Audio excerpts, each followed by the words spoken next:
Hello and welcome to the 500 Workshop. Today we're going to be looking at the front drum brakes. Here we have our drum brake. This is an old drum brake that I'm no longer using, so this was on my 500L, but I replaced the front brakes with disc brakes, so these are my old drum brakes. Still in reasonably good condition at the front here. The back is a little bit worse for wear. I've mounted it in a vise here so we can take a look at it. See if we can swing the arm around slightly. So here, hopefully you can see we've got our bleed nipple. We've got the point where our brake fluid enters into our slave cylinder. And we've got two bolts either side here, one here and one here, and they hold our slave cylinder on. In order to see the slave cylinder, we need to take off our drum brake. So that's going to be our first job. Now the front brake is different to the rear brake. To access the front brake and get this hub off, first of all we need to remove this cover. Now these can be tricky to remove. There are a number of ways you can do it. I've seen people destroy them before and then just replace it, but what we're going to try and do with a screwdriver is try and ease it out. Can't seem to get much purchase here. So we'll try some mole grips.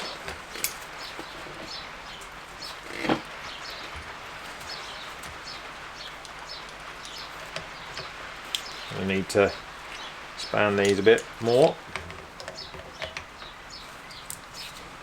You can easily, and I already have, damage this part. But like I said, you can get new ones.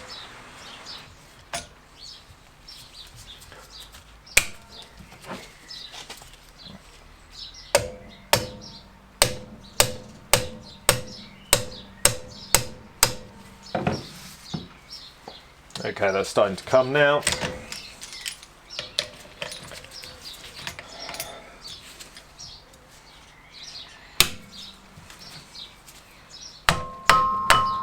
Oh, and there we go. So what you should have, if it's a reasonably healthy one, is lots of grease packed into the top here. It's just kind of a universal grease, and that's just try and protect this part of the hub and your wheel bearing, which is in here. So just going to get a bit of a dirty cloth, but just to wipe the excess grease off of this bolt.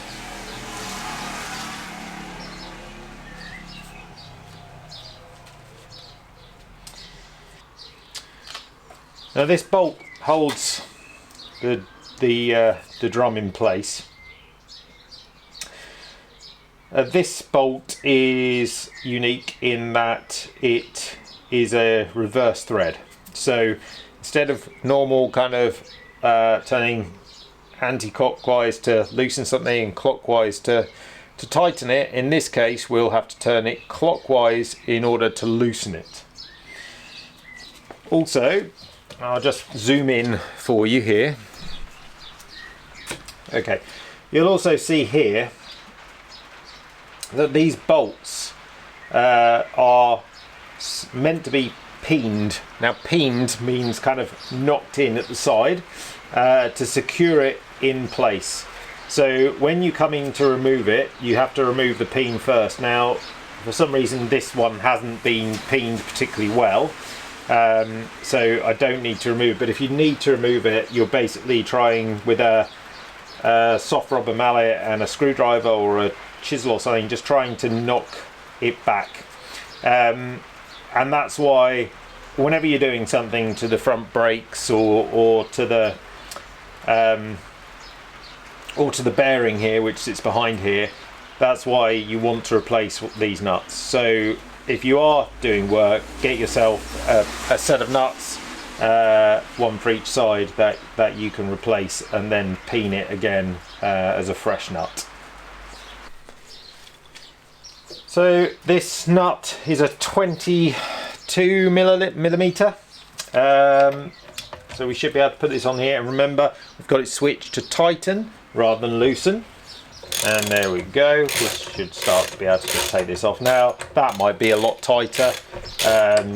This one I've probably put back together at some point and not tightened it to the correct setting. So don't worry if you're finding it slightly more difficult than I did there. We can then start to move out our disc.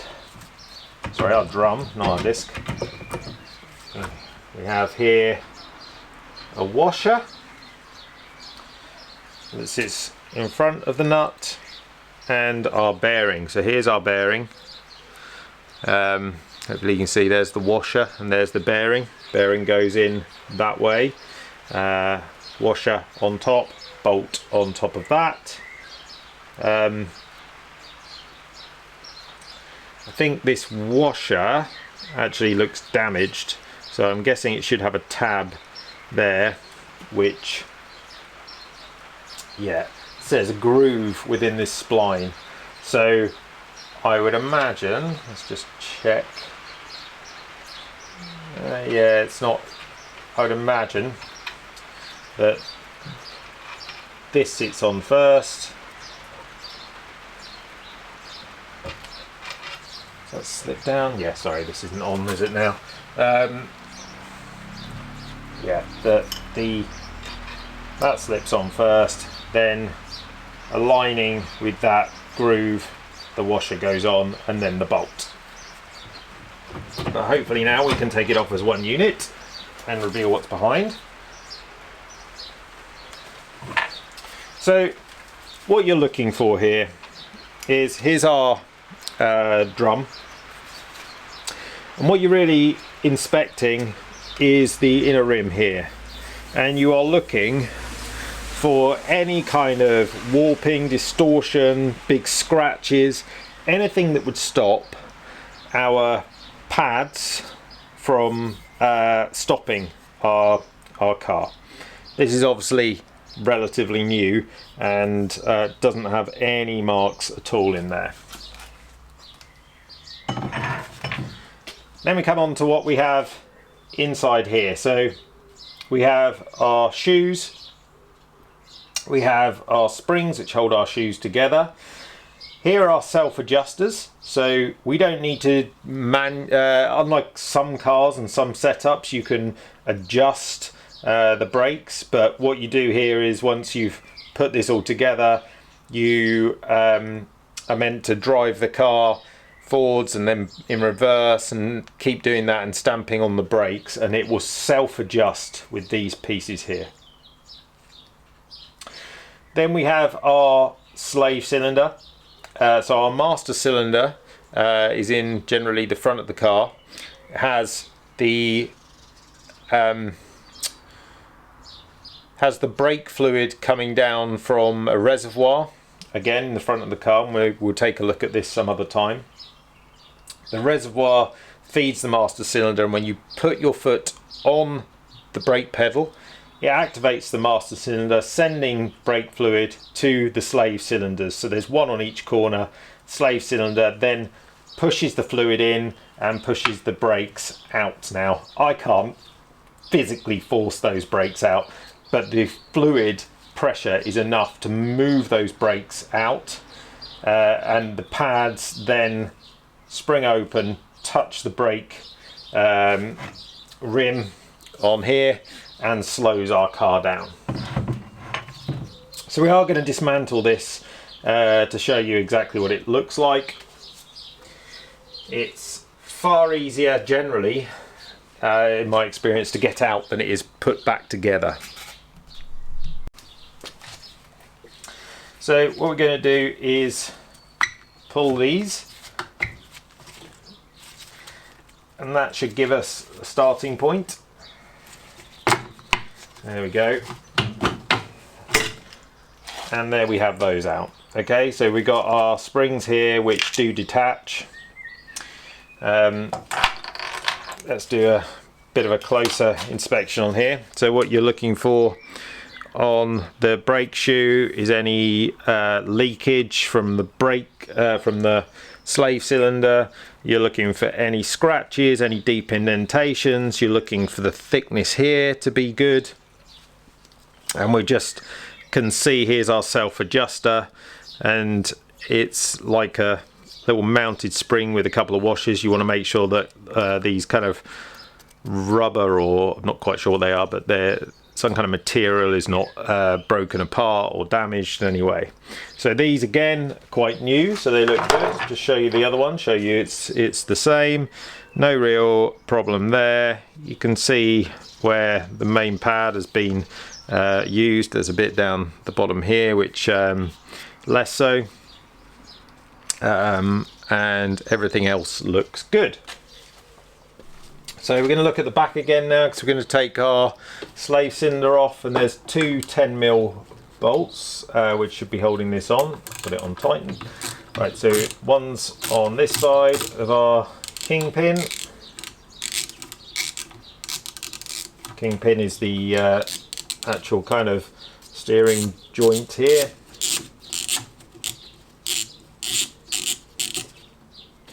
And one the other side. I just need to turn this round while I do that one.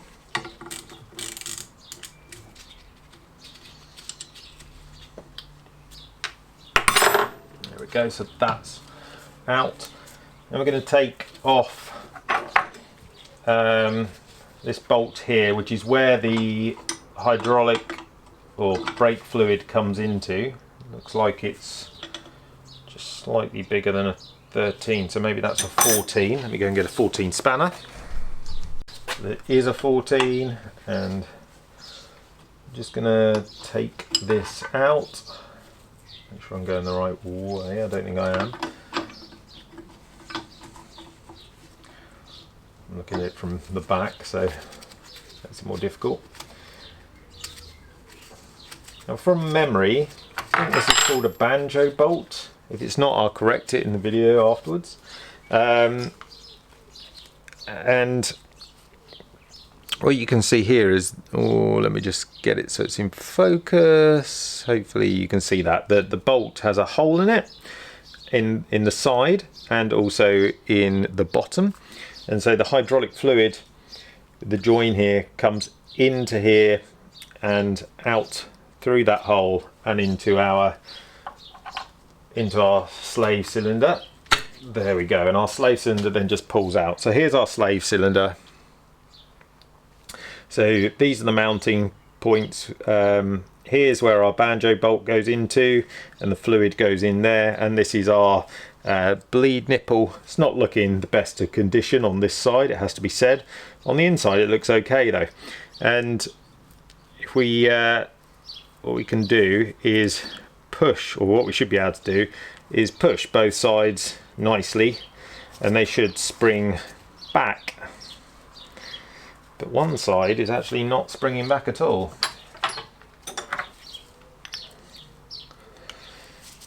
So I would actually, if I was ever going to use this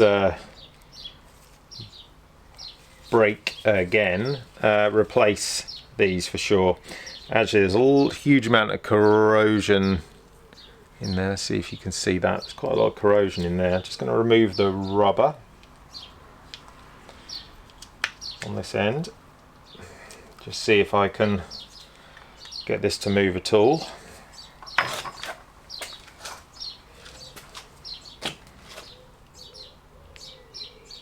There we go. That's got it moving now. So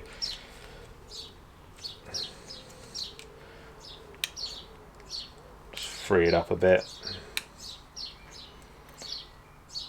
So it may be serviceable to go again, but personally I'd probably replace it. It's got a lot of detritus in it.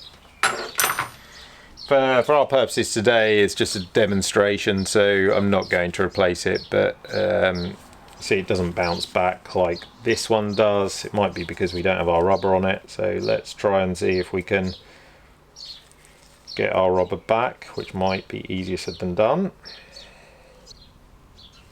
Okay, yeah, still not springing back, so I would definitely be replacing this part, which is our slave cylinder. You should be able to squeeze it from both sides and it should kind of nicely bounce back. You can see that one is just bouncing back nicely, and this one just stays back where it was. Also on the back here you've got two 13s, so we can take those off, and that should allow us to remove our back plate.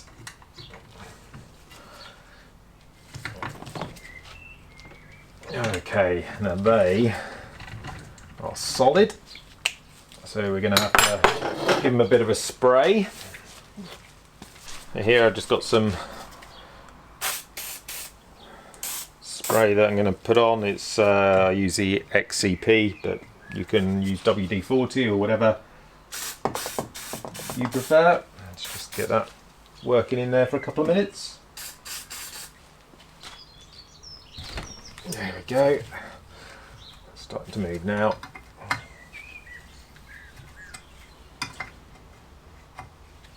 Sometimes you just get a bit more leverage with a spanner.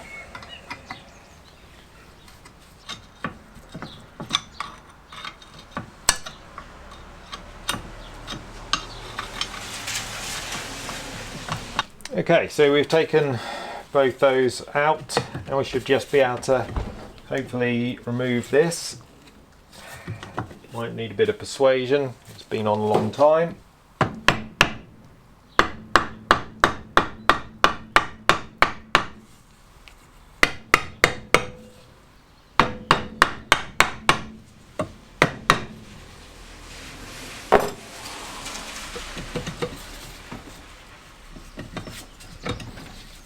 Really stuck on this side. There we go. So here's our plate, which if I was keeping this set up, I would definitely be probably blasting this in my blast cabinet, and then refitting it. Although that said, looking at these threads, they're probably too far gone, and in all honesty I'd probably replace the back plate, which you can do quite easily. Spare parts online for that. Okay, so cleaned it up a little bit. I'm going to try and go for reassembly. Just get rid of that grease. So yeah, I've tried to clean up these. They don't have a lot of life left in them, to be honest with you. They're okay to put back together on here for a demonstration, but like I said, if I would be replacing them if it was my own personal setup on my car. The plate slides back on. We then are going to put our nuts back on the back, our 13 nuts. So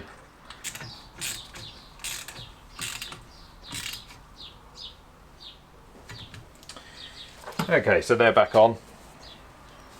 So we're going to do this in reverse order. So here's our slave cylinder. Again, would replace this. I mean, it's not leaking, but the fact that this side of the cylinder is not pushing out properly, and all of this is quite rusted up, is not great. So we're going to put that in, and we're going to put our bolts back in here. Oh, they had a washer.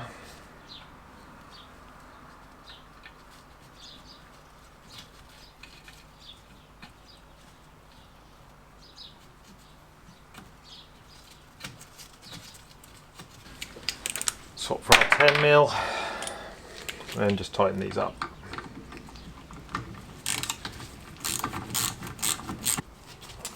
Now comes the trickier part, and that is to get our brake shoes back on. So there's a couple of challenging parts to this. You want to make sure first of all you got the brake shoes the right way around, which is like this. But these need to be behind the bottom plate. Hopefully you see that. And they also need to be fixed in the top here, so these have a little groove, as does the cylinder at the top, so they need to be on.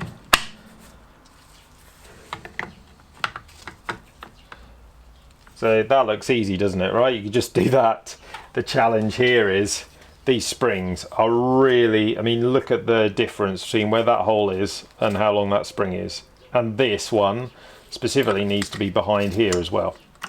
So you see once that's hooked in, trying to, you probably can't see actually, let's do it the other way around, because I think the camera angle would be better. So if we hook it in on the left side here, you can see the kind of distance that this needs to go in order to get to that hole. So we do it in a similar way to how we took them off. I'm going to hook up the springs first of all, on top and bottom.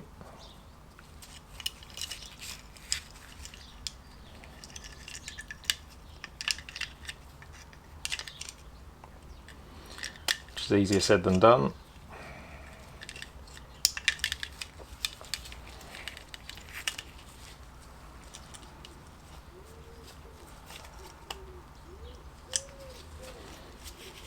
Okay, there we go. Right, now we're going to try and put these back on. So we're going to start by putting the bottoms in place, then trying to lever it out over to get into place, which I have managed to on the cylinder itself. And then we're going to push these back, hopefully onto their seats.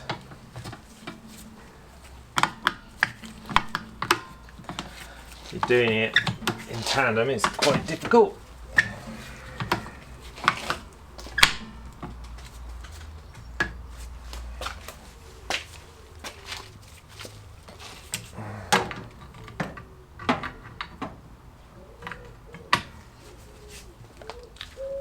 It's generally better with two pairs of hands, so assume that's one pair of hands on the side there, and I will try and get this one over this side, which I've done, but now the spring needs to go over. There we go. Okay, so that's good now. If I release this, hopefully it should all stay in one place.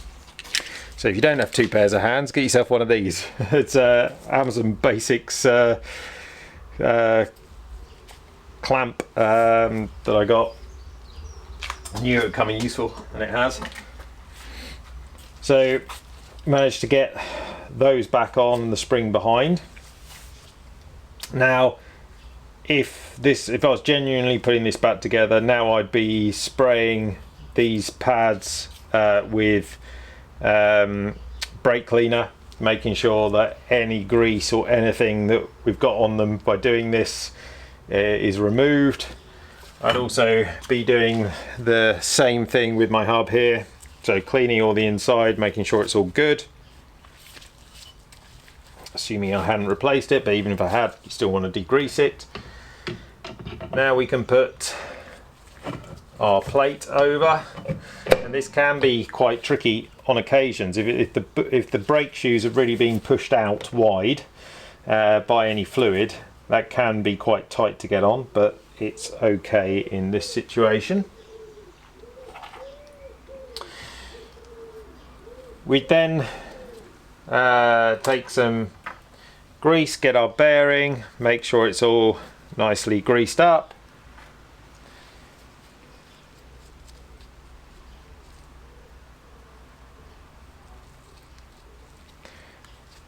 you probably pack quite a lot of grease on this, to be fair.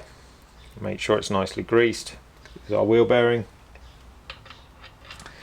That would go in. Then we take our washer, line it up with our piece there and get that in as well. Then we get our new nut and we'd be tightening this on. Okay, so we're putting our nut back on here.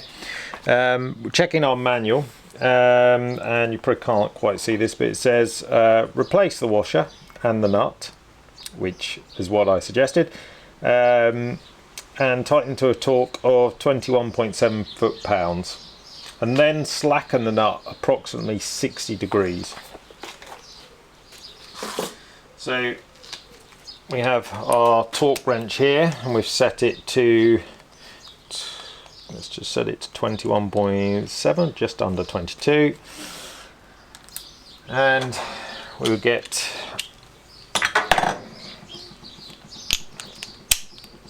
our ratchet and we'll start doing this up.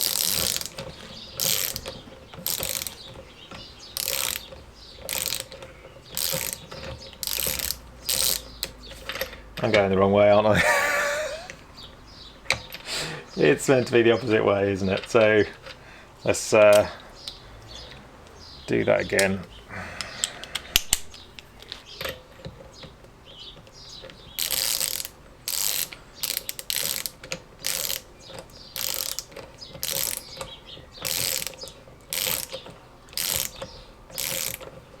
Remember, it's reverse thread, which is why we're going the wrong way. Here we go, right.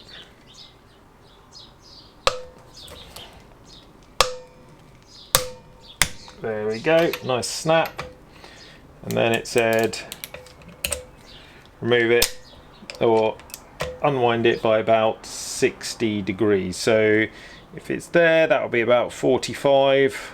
Sorry, that'll be 90. That'll be about 45. So probably want to be around about where my hand is there. So just try and loosen it off, and I think that will be good. And then we would peen it. So I'm just going to use a hammer and a screwdriver here, but you can use whatever you want.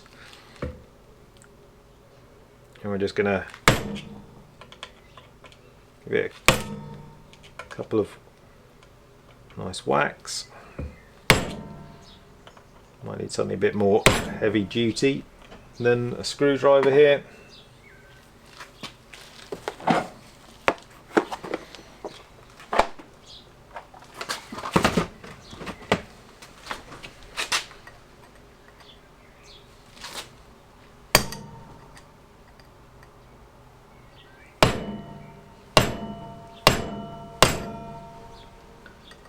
There we go, and that started to peen it in.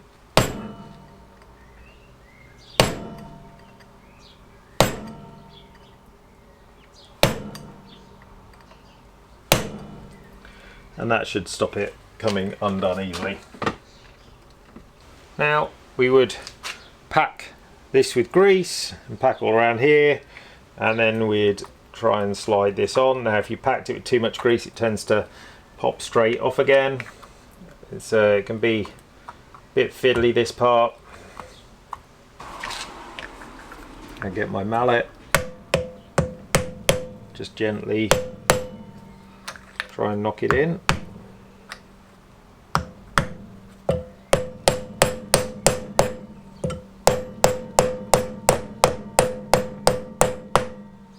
Better to use a rubber mallet here, or a soft impact mallet. What you don't want to do is use like a big heavy mallet or a metal hammer.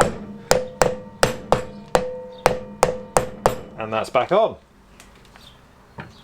The only thing we haven't put back on, which we would do is our banjo bolt, so we get our brake feed. Believe it's a flexible line, but I could be wrong. On here, into here, and we'd tighten that up until it was all lined up, and we'd do that up as tight as we could with our washer on the end here, and that would allow the hydraulic fluid to run through. Now what I would say as well is, if you do anything to the brakes whatsoever, please make sure you bleed your brakes as well, and I've already done a video on doing that. So that is our front brake, and how we would replace it, service it, whatever you want to do. Check it over, and yeah, job's done.